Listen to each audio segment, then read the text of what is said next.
নিযুত মইনা আঁচনিৰ টাইমলাইনখনৰ ওপৰত তোমালোকক ধুনীয়াকৈ বুজাই দিম। পইচা কেতিয়া দিব, তোমালোকৰ ফৰ্মখিনি নি ছাৰহঁতে কি কৰিব আৰু কিমান কলেজত কিমান ষ্টুডেণ্টে পাব সকলোখিনি ক'ম। পইচা কিমান দিব, কেতিয়া পাবা, সকলোখিনি এভৰিথিং এই ভিডিঅ'টোত তোমালোকে জানিবা।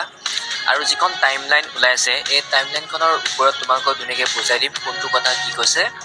আৰু যদি চেনেলটোত তোমালোকে নতুনকৈ আহিছা তেনেহ'লে চেনেলটো তোমালোকে ছাবস্ক্ৰাইব কৰিবা, ভিডিঅ'টোত এটা লাইক কৰিবা আৰু ইনষ্টাগ্ৰাম একাউণ্টত তোমালোকে ফ'ল' কৰিবা। তাতে নিযুত মইনা আঁচনিৰ সম্পৰ্কত বহুতকেইটা ভিডিঅ' দিছিলোঁ। ইনষ্টাগ্ৰামত 4 লাখ 2 লাখৰ ওপৰত ভিউজ গৈছে আৰু তোমালোকে বহুত ধুনীয়া সঁহাৰি জনাইছা, তাৰ বাবে ধন্যবাদ জনাইছোঁ সকলোকে। এইখন গাইডলাইনখনৰ ওপৰত তোমালোকক ধুনীয়াকৈ বুজাই দিছোঁ। ইয়াতে লিখা আছে মুখ্যমন্ত্ৰী নিযুত মইনা আঁচনি 2.0 2025-26 লিখা আছে ফৰ্ম ডিষ্ট্ৰিবিউচন অফ মুখ্যমন্ত্ৰী নিযুত মইনা আঁচনি ফৰ্মবিলাক বিতৰণ কৰিলে কলেজসমূহত। এতিয়া 2 নম্বৰতে লিখা আছে পৰ্টেল টু বি লাইভ। ইয়াতে ব্ৰেকেটত লিখা আছে for uploading student data by college school authority. তোমালোকৰ পৰা যিখন ফৰ্ম লৈছে এই ফৰ্মখন কলেজৰ টিচাৰসমূহে এই ফৰ্মখন পৰ্টেলত আপলোড কৰিব লাগিব। সকলোৰে যিমানে ফৰ্ম ছাবমিট কৰিছা সকলোৰে ফৰ্মখন তেওঁলোকে পৰ্টেলত আপলোড কৰিব লাগিব।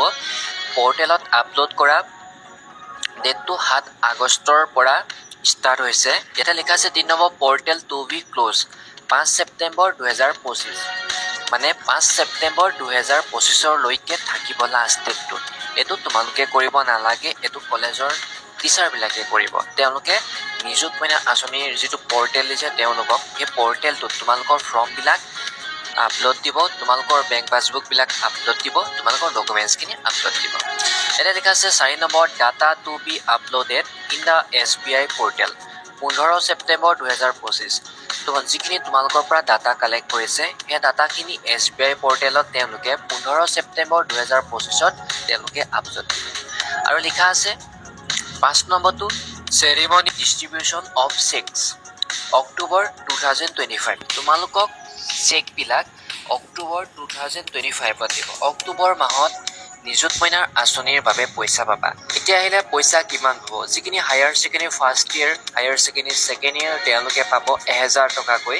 আৰু যিখিনি UG first year, UG second year তেওঁলোকে পাব 1250 টকাকৈ। আৰু যিখিনি PG first year, PG second year, BEd first year, BEd second year, ITEP first year, ITEP second year তেওঁলোকে পাব 2500 টকাকৈ।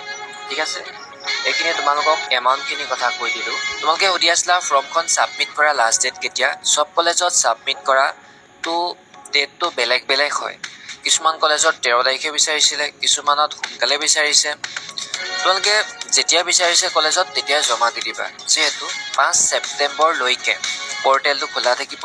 ছাৰহঁতে ফৰ্মবিলাক আপলোড দিব লাগিব। যিটো ষ্টুডেণ্ট বেছি হয় সেইবাবে তোমালোকে সোনকালে দিবা যাতে ছাৰহঁতৰ সুবিধা হয় পৰ্টেলত আপলোড কৰিবলৈ। ঠিক আছে, এইখিনি ক'লোঁ তোমালোকক। এতিয়া লিখা আছে total beneficiaries to be covered in 2025